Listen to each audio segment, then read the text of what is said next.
What's up mga kaamag? Ganito sinasabit yung ating patubuan ng kabuti, yung tinatawag nating mushroom fruiting bag mga kaamag. Simple lang ang pagsasabit. Gagamit lang tayo ng size na lubid na size 8 at syempre yan po ay may tamang taas na standard na kailangan nating i-apply sa ating nakahang na mushroom fruiting bag, na kailangan po magmula sa flooring ay meron siya kahit isang dangkal na distansya. Hindi po siya pwedeng nakalapat sa flooring.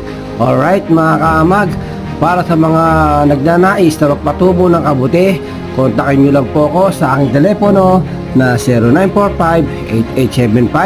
0945-8875-085 at bumisita kayo sa aking YouTube channel na Means Mushroom at marami po tayo dito ng mga mushroom video tutorial at sa aking Facebook page mga